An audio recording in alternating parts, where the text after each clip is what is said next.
नमस्कार दोस्तों। आइए सुनते हैं सत्यजीत रॉय द्वारा लिखी गई एक जासूसी कहानी। हर रोज तीसरे पहर राजेन बाबू को मॉल की तरफ आते देखता हूँ। उनके सिर के बाल पक गए हैं, रंग गोरा है, चेहरे पर मुस्कुराहट तैरती रहती है।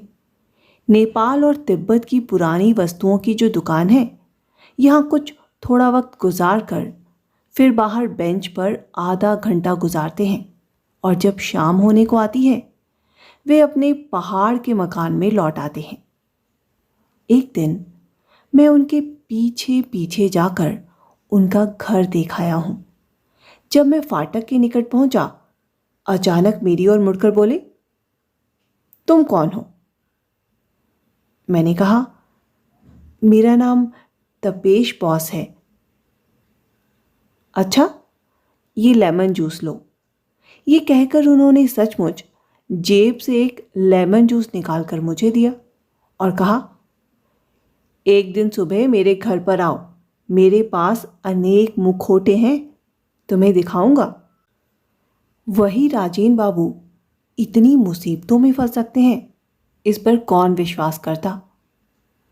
फेलूदा को जो ही मैंने ये बात बताई वो झुंझला गए। मैं स्वभाववश गुस्से में आ गया।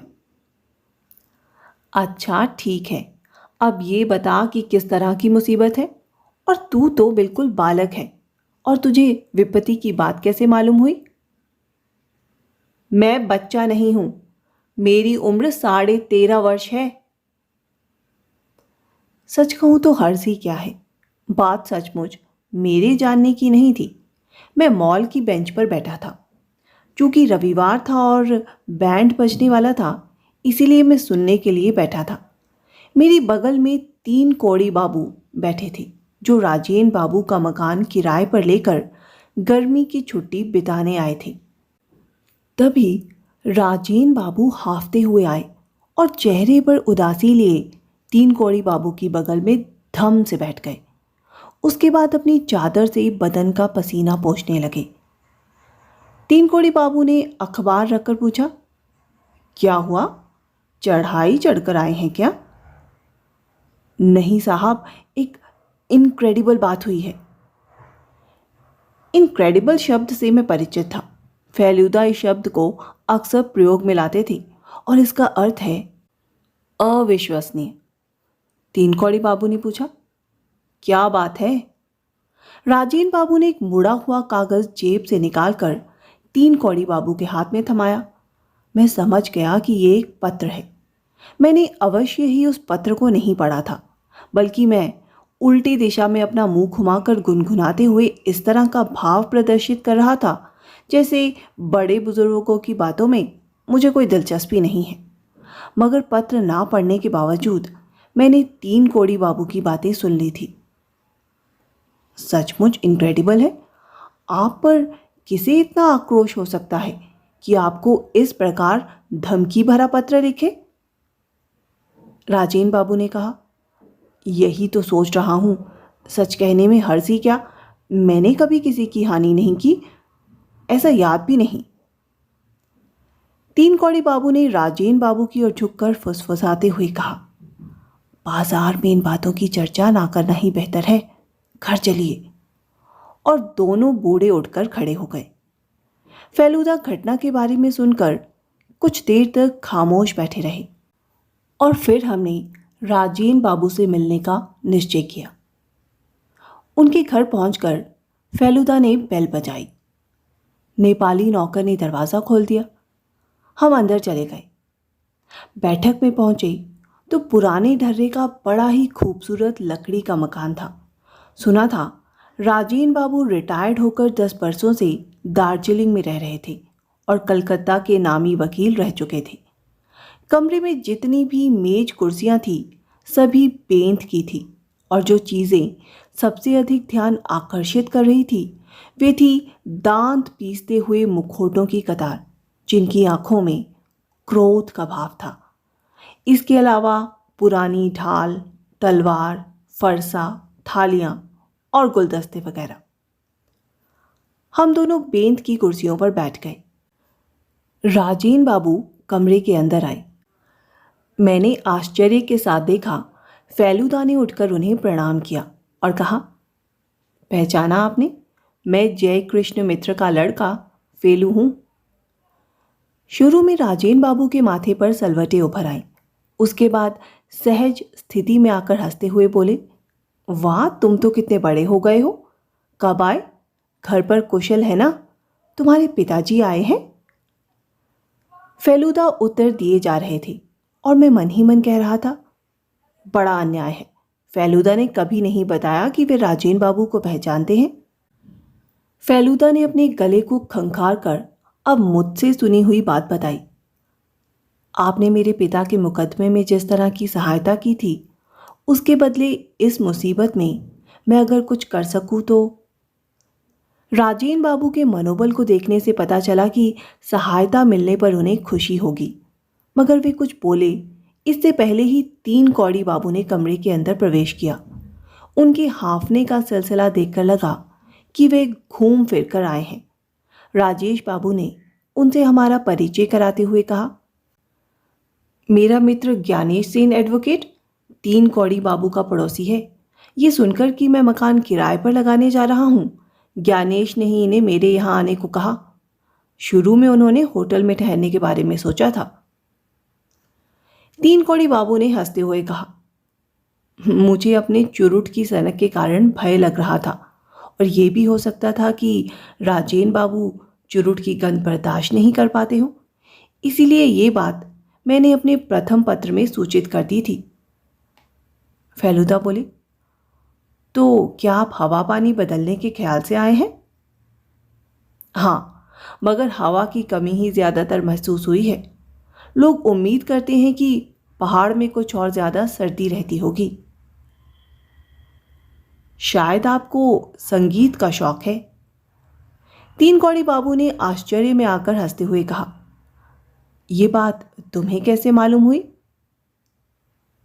आप जब बातचीत कर रहे थे तो मैंने देखा लाठी पर रखी हुई आपके दाहिने हाथ की तर्जनी रेडियो के गीत पर ताल दे रही है। राजेन बाबू ने हंसते हुए कहा, तुमने बिल्कुल सही बात कही, आप बहुत अच्छा श्यामा गीत गाते हैं। फेलुदा ने कहा, वो पत्र आपके पास है? राजेन बाबू ने कोट की बुक पॉकेट से पत्र निकालकर फेलुदा को दिया और अब उसे देखने का मौका मिला। ये हाथ से लिखा हुआ पत्र नहीं है, अलग अलग स्थानों में छपे बंगला के शब्दों को काटकर गोंद से जोड़कर पत्र लिखा गया है। जो कुछ लिखा है वह ये है, अपने अन्याय के लिए सजा भोगने के लिए तैयार रहो। फेलुदा ने पूछा, ये पत्र क्या डाक से आया है? हाँ, लोकल डाक से, और दुख की बात यह है कि लिफाफे को मैंने फेंक दिया। उस पर दार्जिलिंग का ही पोस्ट मार्क था। पता भी छपे बंगला के शब्दों को काट काट कर लिखा गया था। आपको किसी पर संदेह है? क्या कहूं, याद नहीं आता कि कभी मैंने किसी के साथ अन्याय या अत्याचार किया हो। तो जो लोग आपके घर आते जाते हैं उनका नाम पता बता सकते हैं? बहुत ही आसान काम है। मैं लोगों से बहुत ही कम मिलता जुलता हूं। जब कभी मेरी तबीयत खराब होती है, डॉक्टर फणी मित्र आया करते हैं। किस तरह के आदमी हैं? डॉक्टर के लिहाज से साधारण कोटि का, मगर इससे मेरा कुछ आता जाता नहीं। अब मेरी बीमारी भी साधारण कोटि की है।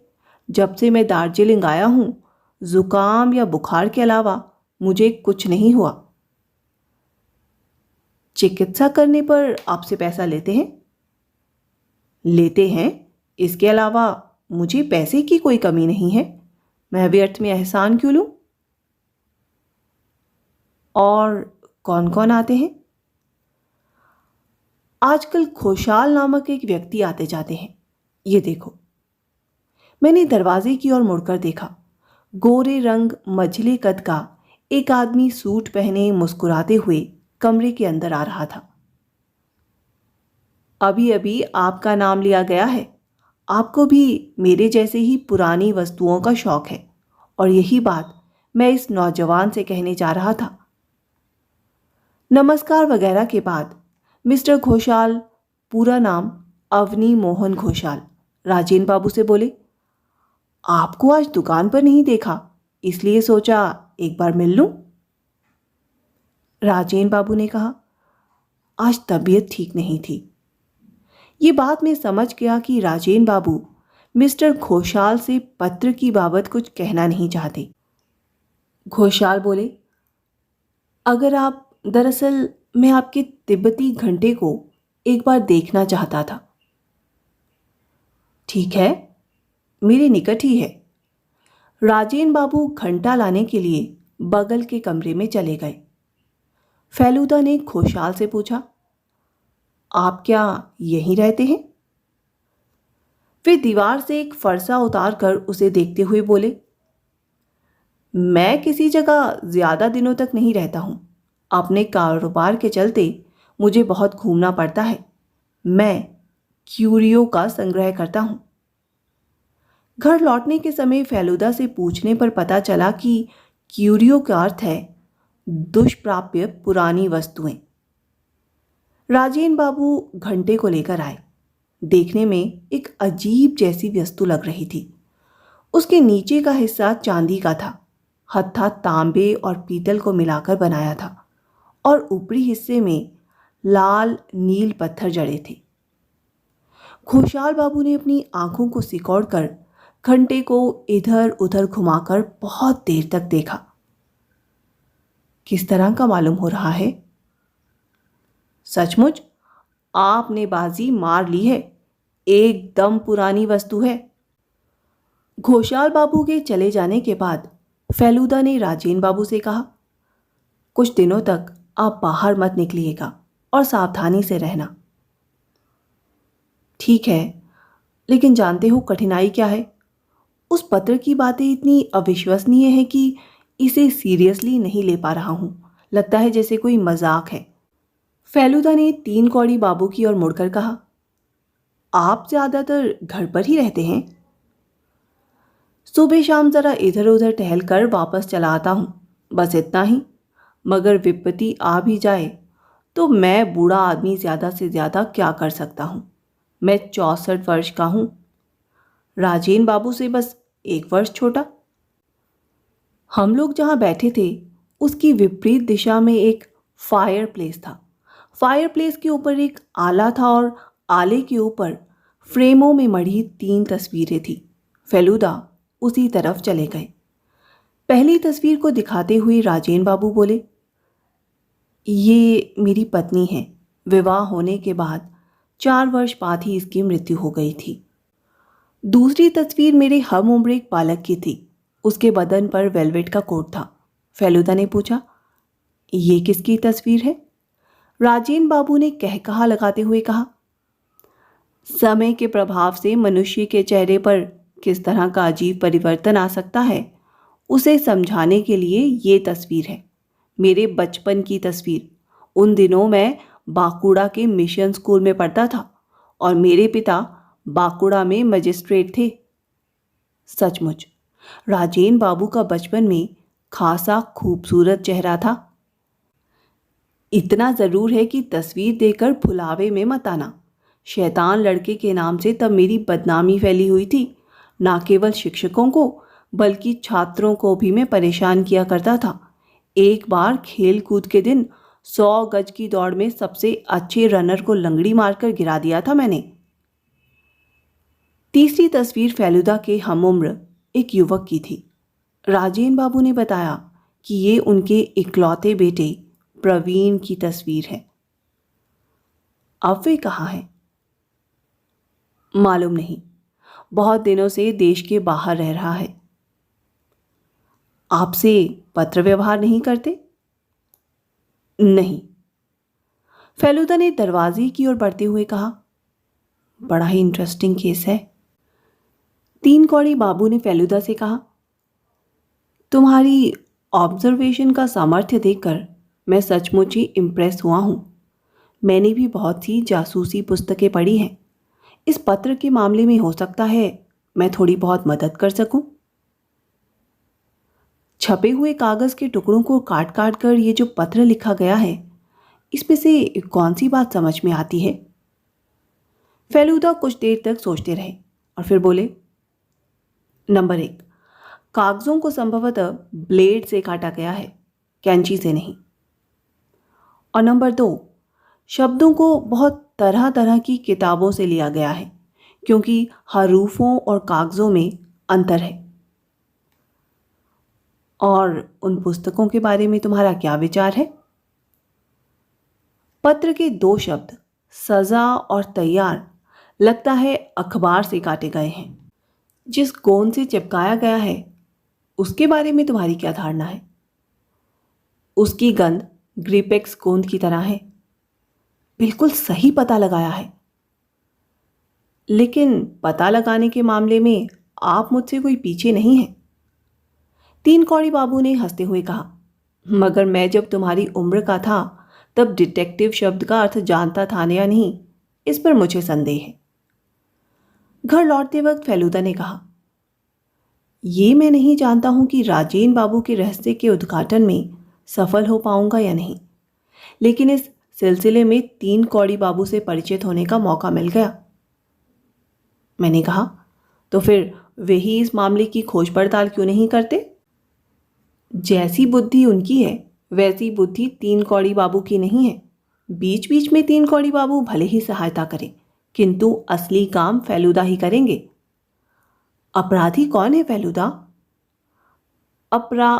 फेलूदा अपराधी शब्द उच्चारण करते करते बीच में रुक गए।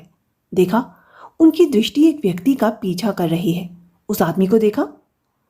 कहां? चेहरा देख नहीं सका। लैंप की रोशनी पड़ी और लगा। फेलूदा फिर कहते कहते रुक गए। शायद मेरी आंखों का भ्रम है। चलो जल्दी जल्दी चलो, भूख लगी है। आज सवेरे सोकर उठने से मुझे थोड़ी देरी हो गई। उठने पर देखा पिताजी तो हैं, मगर फेलूदा का बिस्तर खाली पड़ा है। क्या बात है? मैंने मन ही मन अंदाज लगाया कि फेलूदा ने जांच पड़ताल का काम शुरू कर दिया है। बहरहाल मैंने भी मुंह हाथ धोकर चाय पी और बाहर निकल गया।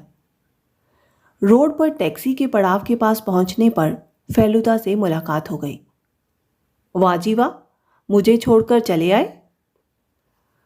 बदन टूट रहा था, इसीलिए डॉक्टर के पास गया था। फणी डॉक्टर के पास? हाँ, विजिट करने का 4 रुपया लिया और दवा का नाम लिख दिया। बीमारी नहीं है, फिर भी जांच करके दवा दी है। अब समझ सकते हो कि कैसा डॉक्टर है। उसके बाद उनके मकान की जो हालत देखी, उससे लगा नहीं कि उनके पास ज़्यादा पैसा है। फिर चिट्ठी उन्होंने नहीं लिखी है? क्यों? गरीबों में क्या इतनी हिम्मत हो सकती है? रुपयों की जरूरत पड़ने पर हो जाती है, मगर चिट्ठी में रुपयों की मांग नहीं की गई है। डरने से मन की बीमारी हो सकती है, इस बात का पता है। और मन की बीमारी से शरीर की बीमारी, और शरीर अस्वस्थ होने से डॉक्टर बुलाना होगा। ये बात तेरे जैसा बेवकूफ़ समझ सकता है। फेलूदा की बुद्धि देखकर मेरी सांस जैसे बंद हो गई। अगर फणी बाबू ने इतना सोच समझकर पत्र लिखा हो तो उसकी बुद्धि की दाद देनी चाहिए। मॉल की ओर जाते हुए जब हम फव्वारे के आसपास पहुंचे तो फेलूदा ने कहा, क्यूरियो के संबंध में एक तरह की क्यूरोसिटी हो रही है। हम लोगों के ठीक सामने नेपाल क्यूरियो शॉप है। राजेन बाबू और अवनी बाबू यही आया करते हैं। फेलूदा सीधे अंदर घुस गए। दुकानदार स्लेटी रंग का कोट पहने था। उसके गले में मफरल था और माथे पर सुनहरी नक्काशी की टोपी। फेलूदा को देखकर वे मुस्कुराता हुआ सामने आया। दुकान का अंदरूनी हिस्सा पुरानी वस्तुओं से खचाखच भरा है। वहां रोशनी नहीं है और एक सड़ी जैसी बदबू निकल रही है। फेलूदा ने एक जानकार की तरह चीज़ों को देखते हुए ऊपर से नीचे की ओर 3 बार अपनी आंखें दौड़ाई और उसके बाद कहा, इसकी उम्र 70 साल से ज़्यादा मालूम नहीं होती। मैं कम से कम 300 साल पुरानी चीज़ चाहता हूँ। दुकानदार ने कहा, आज तीसरे पहर हमारा एक पेटी माल आ रहा है, उसमें बेहतरीन थाका मिल सकता है। आज ही आ रहा है? जी हाँ। तो ये समाचार फिर राजेन बाबू को जानना चाहिए। मिस्टर राजेन मजूमदार को? उन्हें मालूम है। मैंने जो 2-4 नियमित ग्राहक हैं, वे लोग सभी देखने के लिए तीसरे पहर आ रहे हैं। अवनी घोषाल भी आ रहे हैं? हाँ। आपके और कौन कौन ग्राहक हैं? और हैं मिस्टर गिलमोर, चाय बगीचे के मैनेजर, सप्ताह में 2 दिन चाय के बगीचे से आते हैं। इसके अलावा मिस्टर नौलखा, फिलहाल वे सिक्किम में हैं। और कोई दूसरा बंगाली? जी नहीं। ठीक है, मैं तीसरे पहर आता हूँ। फेलुदा ने एक मुखौटा चुनकर मेरे लिए खरीद दिया। दुकान से निकलने के बाद फेलुदा मेरा हाथ थामे कुछ कहने जा रहे थे कि एकाएक चुप हो गए। इस बार मैंने फेलुदा को एक व्यक्ति की ओर ताकते हुए पाया। शायद कल रात फेलुदा जिस आदमी को देख रहे थे वही आदमी है। उसकी उम्र मेरे पिता के बराबर होगी, यही कोई 40-42, रंग गोरा है और आंखों पर काला चश्मा। वो जो सूट पहने हैं देखने में कीमती मालूम होता है। लगता है अभी अभी विदेश से आया है। फेलुदा सीधे उस आदमी की ओर चले गए और उसकी बगल में जाकर निखालिस साहबी तरीके से उच्चारण करते हुए बोले, एक्सक्यूज मी, आप मिस्टर चटर्जी हैं? उस आदमी ने पाइप को अपने दांत से काटते हुए गंभीर स्वर में कहा, no, I am not. Feluda ने अवाक होने का बहाना करते हुए कहा, स्ट्रेंज, आप सेंट्रल होटल में ठहरे हुए हैं ना? आदमी ने तनिक मुस्कुराकर अवज्ञा के स्वर में कहा, नहीं, मैं माउंट एवरेस्ट में ठहरा हूं, and I don't have a twin brother. ये कहकर वह आदमी तेज कदमों से ऑब्जर्वेटरी हिल की ओर चला गया। जाने के वक्त देखा उसके पास भूरे कागज में मुड़ा हुआ एक पैकेट है और कागज पर लिखा है, नेपाल क्यूरियो शॉप। फेलुदा, उन्होंने भी मुखौटा खरीदा है क्या? खरीद सकते हैं, मुखौटे पर हमारा कोई एक अधिकार नहीं है। चलो जाकर कॉफ़ी पीते हैं। फेलुदा ने कॉफ़ी शॉप में बताया कि वो लड़का राजेन बाबू का लड़का है और उसकी तस्वीर आले पर रखी थी। इतनी बात ज़रूर है कि उम्र अब काफ़ी बढ़ चुकी थी, मगर राजेन बाबू को ये पता नहीं है कि उनका लड़का यहाँ है। बाप यहाँ है, ये बात लड़के को मालूम है कि नहीं, इसका पता लगाना ज़रूरी है। रहस्य आहिस्ता आहिस्ता घना होता जा रहा है। कॉफ़ी शॉप में बैठे हुए हमने देखा कि हाथ में चुरुट थामे 3 कौड़ी बाबू कोने की मेज़ पर बैठे हैं और कॉफ़ी पी रहे हैं। फेलुदा पर नज़र पड़ते ही उन्होंने हाथ से इशारा कर हमें अपनी मेज़ पर बुला लिया। हम लोग 3 कौड़ी बाबू के दोनों ओर टीन की कुर्सियों पर बैठ गए। जासूसी में तुम्हारी दक्षता देखकर मैं बड़ा खुश हूँ। मैं तुम दोनों को हॉट चॉकलेट खिलाऊंगा, कहो आपत्ति तो नहीं? हॉट चॉकलेट का नाम सुनते ही मेरी जीभ से लार टपकने लगी। 3 कौड़ी बाबू ने चुटकी बजाकर बेरा को पुकारा। बेरा जब ऑर्डर लेकर चला गया तो 3 कौड़ी बाबू ने अपनी जेब से एक किताब निकालकर फेलुदा को दी। लो, मेरे पास इसकी एक एक्स्ट्रा कॉपी थी, ये मेरी हाल की पुस्तक है, तुम्हें दे रहा हूँ। पुस्तक की जिल्द पर नज़र पड़ते ही फेलुदा के चेहरे पर आश्चर्य का भाव तैरने लगा। मेरी किताब का मतलब आपकी लिखी हुई किताब? आप गुप्तचर के नाम से लिखा करते हैं? 3 कौड़ी बाबू अंधबुधी आंखों से मुस्कुरा दिए और अपना सिर हिलाकर उन्होंने हामी भरी। फेलुदा के आश्चर्य का भाव और भी अधिक गहरा हो गया। ये बात है, आपके तमाम उपन्यास में पढ़ चुका हूँ। बंगला में आपके उपन्यासों के अलावा किसी का भी जासूसी उपन्यास मुझे अच्छा नहीं लगता। Thank you. जानते हो बात क्या है? दिमाग में एक प्लॉट लिए यहाँ लिखने के ख्याल से आया था। अब देख रहा हूँ यथार्थ जीवन के रहस्यों के पीछे ही माता खपाते खपाते समय निकल गया है। दुख की बात यही है कि मेरी छुट्टी की अवधि सचमुच बीतने वाली है। मैं कल सवेरे जा रहा हूँ। आशा है जाने के पहले तुम लोगों की थोड़ी बहुत सहायता कर दूं। तो फेलुदा ने उत्तेजनापूर्ण समाचार 3 कौड़ी बाबू को बताया। आज राजेन बाबू के लड़के पर नजर पड़ी। क्या कह रहे हो? अभी 10 मिनट पहले की बात है। मैं रुपए में 14 आना तो श्योर हूं। माउंट एवरेस्ट होटल में जाकर पूछताछ करने पर बाकी 2 आना भी पूरा हो जाएगा। तीन कौड़ी बाबू ने सहसा एक लंबी सांस ली। राजेन बाबू से उनके लड़के के बारे में सुन चुके हो? नहीं। मैंने बहुत कुछ सुना है। बहुत कम उम्र में ही बुरे रास्ते पर चला गया था। बाप की संदूकची से रुपया चुराया और पकड़ा गया। राजेन बाबू ने उसे त्याज्य पुत्र घोषित कर दिया और घर से निकल जाने को कहा था। इसीलिए वे चला भी गया था। उस समय उसकी उम्र 24 वर्ष रही होगी। बिल्कुल लापता हो गया। राजेन बाबू ने बहुत खोज पड़ताल की थी, क्योंकि बाद में उन्हें पश्चाताप होने लगा था। लेकिन लड़के ने ना कोई समाचार भेजा और ना यहीं के बारे में किसी प्रकार की खोज खबर ली। राजेन बाबू के एक मित्र ने उसे विलायत में देखा था। ये कोई 10-12 वर्ष पहले की बात है। तो क्या राजेन बाबू को ये पता नहीं कि उनका लड़का यहाँ है? नहीं, मुझे लगता है उन्हें सूचना ना देना ही अच्छा रहेगा। एक तो उस पत्र का धक्का और उस पर। तीन कौड़ी बाबू एकाएक चुप हो गए। उसके बाद फेलूदा की ओर मुड़कर बोले, मेरी अक्ल गुम हो गई है। मुझे जासूसी उपन्यास लिखना बंद कर देना चाहिए।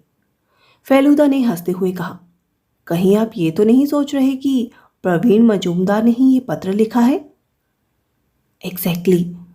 लेकिन तीन कौड़ी बाबू अनमने जैसे हो गए। फणी मित्तर कैसा आदमी मालूम हुआ? फेलूदा ने अचकचाकर कहा, आपको कैसे मालूम हुआ कि मैं वहां गया था? तुम्हारे जाने के थोड़ी देर बाद मैं भी गया था। डॉक्टर के कमरे के फर्श पर एक बुझा हुआ सिगरेट देखकर मैंने पूछा कि किसने पिया है। डॉक्टर धूम्रपान नहीं करते। तब फणी बाबू ने ब्यौरा दिया। उससे तुम्हारे बारे में ख्याल हुआ, क्योंकि मैंने तुम्हें कभी सिगरेट पीते नहीं देखा था। मगर अभी तुम्हारी उंगलियों में पीला रंग देखकर समझ में आया कि तुम सिगरेट पीते हो। फेलूदा ने तीन कौड़ी बाबू की बुद्धि की प्रशंसा करते हुए कहा, आपको भी फणी मित्र पर पत्र के विषय में संदेह हुआ था? क्यों नहीं होगा? उसे देखकर उसके प्रति अश्रद्धा नहीं जगती है? जगती है। पता नहीं राजेन बाबू उससे सलाह क्यों लेते हैं। ये बात तुम्हें मालूम नहीं है। दार्जिलिंग आने के कुछ दिनों के बाद राजेन बाबू का धर्म की ओर झुकाव हुआ। तब फणी बाबू ने ही उन्हें गुरु का पता बताया था। एक ही गुरु के शिष्य रहने के नाते उन दोनों में भाई भाई का रिश्ता है। फेलूदा ने कहा, फणी मित्र से बातचीत करने के बाद आप किस नतीजे पर पहुंचे? बातचीत करना तो बहाना मात्र था। असल में पुस्तकों की अलमारी को मैं सरसरी निगाह से देख रहा था, इसलिए कि बंगला उपन्यास हैं या नहीं, नहीं के बराबर थे, और जो हैं वे बहुत ही पुराने हैं। लेकिन फणी बाबू दूसरे आदमी की पुस्तक से भी शब्दों को काटकर पत्र तैयार कर सकता है। ऐसा कर सकता है, पर देखने में आदमी बड़ा ही आलसी प्रतीत हुआ। इस काम के लिए वे इतनी कोशिश करेगा, इस बात पर मुझे विश्वास नहीं। फेलूदा ने कहा, अवनी घोषाल के बारे में आपकी क्या धारणा है? मेरा विश्वास है वे सरल आदमी नहीं है। बाहरी तौर पर बड़ा चालाक है और पुरानी कलाओं से उसे कोई मतलब नहीं। उसका असली लालच है रुपए के प्रति। अभी वे पैसा खर्च कर चीजें खरीद रहा है, बाद में विदेशियों के हाथ में बेचकर 5 गुना लाभ कमाएगा। आपको लगता है वे कोई धमकी भरा पत्र लिख सकता है? उस पर मैंने गहराई से सोचा नहीं। मैंने एक कारण की खोज की है। जिस दुकान से वे लोग चीजें खरीदा करते हैं, उसमें आज तीसरे पहर कुछ अच्छे और नए माल आ रहे हैं। धमकी भरा पत्र पाकर राजेन बाबू अपने मकान पर बंदी जैसे पड़े रहेंगे और इस बीच अवनी घोषाल दुकान में जाकर सब लूट खसोट लेगा। एग्जैक्टली। तीन कौड़ी बाबू चॉकलेट का पैसा चुकाकर उठकर खड़े हो गए और हम दोनों भी उठकर खड़े हो गए। इन तीनों पर संदेह किया जा सकता है। माउंट एवरेस्ट होटल में जाकर 15 मिनटों के अंदर ही फेलुदा ने खबर का पता लगा लिया। प्रवीण मजूमदार नामक एक व्यक्ति पिछले 5 दिनों से उस होटल के 16 नंबर कमरे में ठहरा हुआ है। दूसरे दिन फेलुदा ने ठेल ठेल कर मुझे नींद से जगाया। उठ, तोप से उठ। मैं फड़फड़ाकर उठ बैठा। फेलुदा मेरे कानों में अपना मुंह सटाकर दांत पीसते हुए एक ही सांस में कह गए, राजेन बाबू का नेपाली नौकर आया था, कह गया है कि उन्होंने मुझे अभी तुरंत बुलाया है, बहुत ज़रूरी काम है। तू अगर जाना चाहता है तो। ये भला कोई कहने की बात है।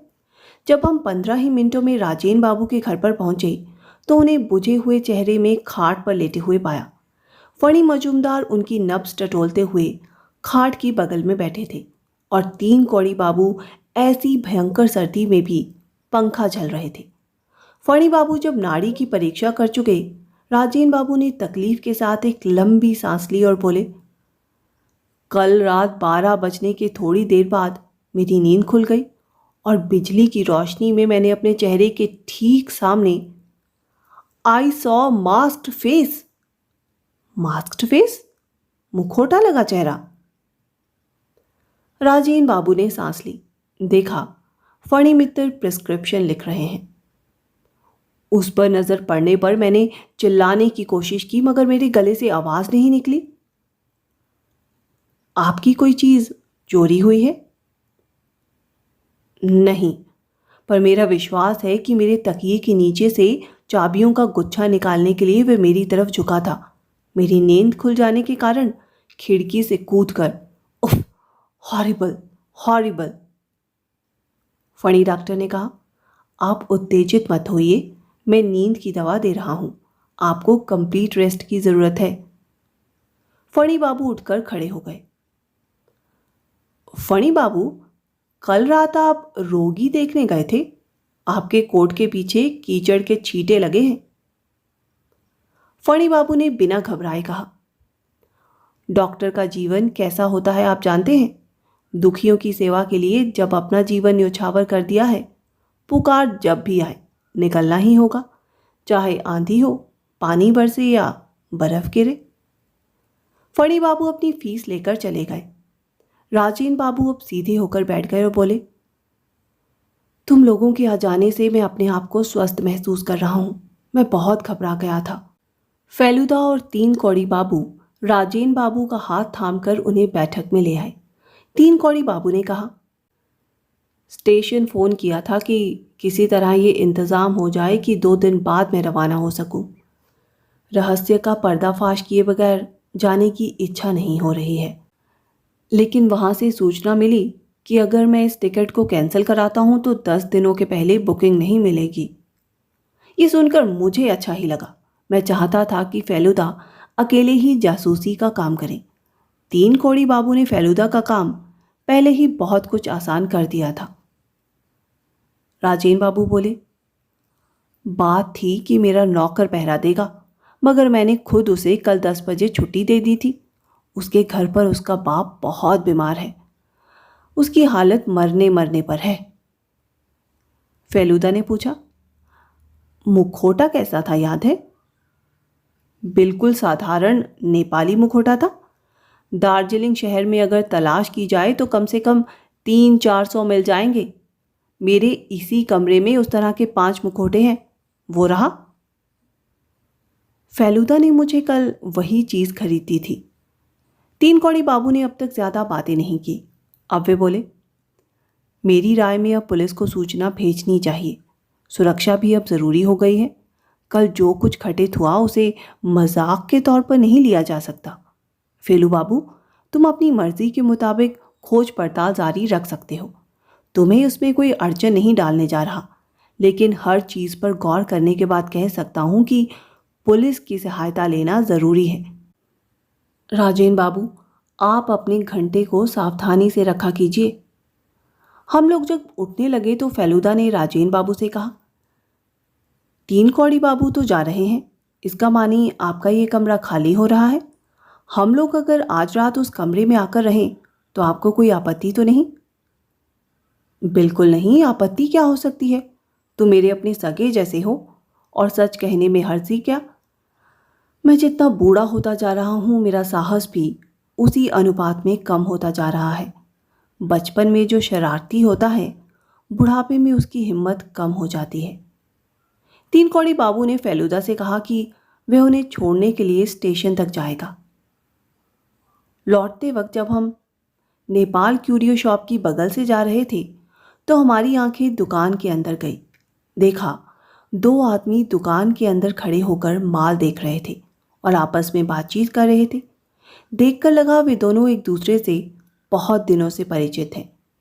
एक तो थे अवनी घोषाल और दूसरा प्रवीण मजूमदार। मैंने फेलूदा की ओर ताका। उसके चेहरे को देखकर ऐसा न लगा कि वह कोई आश्चर्यजनक चीज देख रहा हो। हम 10:30 बजे तीन कौड़ी बाबू को गुड बाय कहने स्टेशन पहुंचे। वे हम लोगों के पहुंचने के 5 मिनट बाद पहुंचे। चढ़ाई पर चढ़ते चढ़ते पांव दुखने लगे हैं, इसीलिए आहिस्ता आहिस्ता चलकर आना पड़ा। वास्तव में वे कुछ लंगड़ा जैसे रहे थे। नीले रंग के फर्स्ट क्लास के डिब्बे पर चढ़कर तीन कौड़ी बाबू ने अपना अटैची खोला और भूरे रंग का एक पैकेट फेलूदा को दिया। इसे खरीदने में थोड़ा वक्त लगा। राजेन बाबू क्यूरियो शॉप नहीं पहुंच सके थे। हालांकि कल सचमुच बहुत ही अच्छी चीज़ें आई थी। उनमें से एक मामूली जैसी चीज़ चुनकर मैं उनके लिए ले आया। तुम दोनों मेरी ओर से उनके प्रति शुभेच्छा प्रकट करना और उन्हें ये सामान दे देना। मेरे प्रकाशक का पता मेरी पुस्तक पर लिखा है। उसकी मार्फत अगर संदेश भेजोगे तो मुझे मिल जाएगा। Good luck. ट्रेन रवाना हो गई। फेलूदा ने मुझसे कहा, अगर तीन कौड़ी बाबू ने विदेश में जन्म लिया होता तो बहुत नाम और पैसा कमाते। इतने सारे अच्छे उपन्यास बहुत ही कम लोगों ने लिखे हैं। घर पहुंचकर फेलूदा ने तीन कौड़ी बाबू का दिया हुआ पैकेट राजेन बाबू को दे दिया। उसे खोलने के बाद बुद्ध देव का एक खासा खूबसूरत सिर बाहर निकल आया।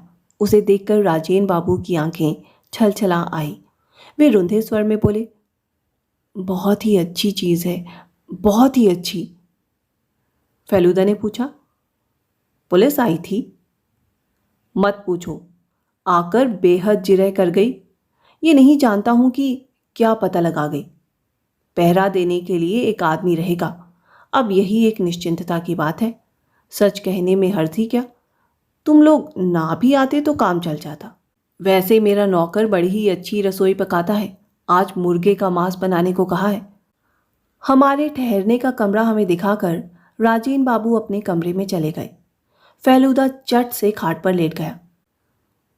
फणी मित्तर कल सचमुच रोगी देखने गए थे। कोर्ट रोड पर एक पैसे वाला पंजाबी परिवार है। मैंने पता लगाया है। वे 11:30 बजे से 12:30 बजे तक वहीं था। तो इसका मतलब फणी मित्तर अपराधी नहीं है? फेलूदा ने मेरे सवाल का जवाब न देकर कहा, 16 बरसों तक इंग्लैंड में रहने के कारण परवीन मजूमदार बंगला भाषा करीब करीब भूल चुका है। तो इस बात की संभावना नहीं कि उसने पत्र भेजा हो? उसे पैसे की कोई कमी नहीं है। इसके अलावा दार्जिलिंग आकर उसने घुड़दौड़ में काफ़ी पैसा कमाया है। मैं सांस रोके बैठा रहा। फेलूदा और कुछ कहना चाहता है, ये मैं समझ रहा था। आज चाय के बगीचे के गिलमोर साहब दार्जिलिंग आए हैं। क्लब में जाकर मैं उनसे मिलाया हूँ। लामा के प्रसाद का एक घंटा है और वो है गिलमोर साहब के पास। राजेन बाबू के पास जो है वो नकली है और अवनी घोषाल को ये बात मालूम है। तो फिर राजेन बाबू का घंटा वैसा मूल्यवान नहीं है? नहीं। और कल रात एक पार्टी में परवीन मजूमदार के साथ रात 9 बजे से 3 बजे तक शराब पीते रहे और पीकर नशे में धुत हो गए थे। और मुखौटा पहना हुआ आदमी 12 बजे के थोड़ी देर बाद ही आया था। हाँ। फेलूदा ने एक लंबी सांस ली और खाट से उठकर खड़ा हो गया। उसकी भौहों में इतना बल पड़ सकता है, ये बात मैं जानता नहीं था। कुछ सेकंड तक चुपचाप खड़े रहने के बाद उसने ना जाने क्या सोचा। मैं ज़रा अकेला रहना चाहता हूँ, डिस्टर्ब मत करना। अकेले बैठे बैठे मेरी पलकें एक दूसरे से करीब करीब जुड़ गई और मुझे नींद आ गई। मुझे डर लग रहा था। तभी मुझे लगा जैसे कमरे के अंदर कोई घुस रहा है। सांसों को रोके मैं खिड़की की ओर ताकने लगता हूँ, लेकिन वह आदमी मेरी ओर आकर मेरे सामने खड़ा हो जाता है। खिड़की के बाहर फैले शहर को ढककर अंधेरा मेरे सामने आकर खड़ा हो गया है। वो अंधेरे जैसी चीज झुककर मेरी ओर बढ़ाती है। उसका चेहरा मेरे चेहरे के सामने है और उस चेहरे पर एक मुखौटा है। मैं जो ही चिल्लाना चाहता हूं कि अंधेरे का वह शरीर अपने एक हाथ को ऊपर उठाकर अपने चेहरे से मुखौटे को उतार देता है। मुखौटा उतारते ही मेरी दृष्टि फेलुदा पर जाती है। क्यों जी, सो गया था? फेलुदा तुम हो? फेलुदा मेरी स्थिति का पता लगाकर एक कह कहा लगाने जा रहे थे, परंतु एकाएक उसका चेहरा गंभीर हो गया। उसके बाद वे खाट की बगल में बैठते हुए बोला, राजेन बाबू के तमाम मुखौटों को पहनकर देखा? तू इसे पहनकर देख। फेलुदा ने मुझे मुखौटा पहना दिया। कुछ अस्वाभाविक जैसा लग रहा है? नहीं, बस मेरे लिए कुछ बड़ा है, इतना ही, और कुछ भी नहीं। जरा जरा सी गंध जैसी। किस चीज की गंध? चुरुट की? फेलुदा ने मुखौटे को उतारकर कहा। एग्जैक्टली। मेरी छाती पुनः धड़कने लगी। मेरे मुंह से निकल गया, तीन कौड़ी बाबू। फेलुदा ने एक निश्वास लेकर कहा। सबसे ज्यादा मौका उन्हें ही था। बंगला, उपन्यास, अखबार, ब्लेड, गोंद, किस चीज की कमी नहीं थी। और तूने जरूर ध्यान दिया होगा कि आज भी स्टेशन पर लंगड़ा रहे थे। शायद कल खिड़की से बाहर कूदने के कारण ही वैसा कर रहे थे। मगर जो असली रहस्य है वे ये है कि इसका कारण क्या हो सकता है। राजेन बाबू उनका काफी सम्मान करते थे, फिर किस वजह से, किस उद्देश्य से उन्होंने ये पत्र लिखा था? और शायद इसका उत्तर अब नहीं मिलेगा, कभी नहीं। रात में कोई दुर्घटना नहीं हुई। सवेरे हम भोजन कक्ष में राजेन बाबू के साथ चाय पी रहे थे। तभी नेपाली नौकर एक पत्र लेकर आया। इस बार भी वही नीले रंग का कागज था और लिफाफे पर दार्जिलिंग के डाकघर की मुहर। राजेन बाबू ने उदास चेहरे और कांपते हाथों से पत्र को खोला और फेलुदा के हाथ में थमाकर बोले, तुम ही पढ़ो, मुझे हिम्मत नहीं हो रही है। फेलुदा उस पत्र को लेकर जोर जोर से पढ़ने लगे। प्रिय राजू, कलकत्ते में ज्ञानेश से तुम्हारे मकान की खबर पाकर जब मैंने तुम्हें पत्र लिखा था, उस वक्त मैं नहीं जानता था कि दरअसल तुम कौन हो। तुम्हारे घर पर आने के बाद जब तुम्हारे बचपन की तस्वीर पर मेरी नज़र पड़ी तो मुझे इस बात की जानकारी हासिल हुई कि तुम 50 वर्ष पूर्व बांकड़ा मिशनरी स्कूल में मेरे सहपाठी रह चुके हो। तुम कोई दूसरे नहीं बल्कि वही राजू हो। इतने दिनों के बाद भी पुराना आक्रोश भड़क सकता है, ये बात मैं नहीं जानता था। अन्याय के साथ लंगड़ी मारकर तुमने मुझे न केवल 100 गज के निश्चिंत पुरस्कार से वंचित किया था, बल्कि मुझे भरपूर घायल भी कर दिया था। तब मेरे पिताजी की बदली हो गई और मैं तुमसे बदला नहीं ले सका। तुम भी मेरे मानसिक और शारीरिक कष्टों की जानकारी प्राप्त नहीं कर सके। पैरों में प्लास्टर लगाकर मुझे 3 महीने तक अस्पताल में रहना पड़ा था। यहाँ आने पर तुम्हारे जीवन की शांति ने मुझे अशांत कर दिया। इसलिए कई दिनों तक तुम्हारे मन में बेचैनी पैदा कर तुम्हें मैंने तुम्हारे पुराने अपराध के कारण सजा दी। शुभेच्छा के साथ तुम्हारा ही 3 कौड़ी मुखोपाध्याय।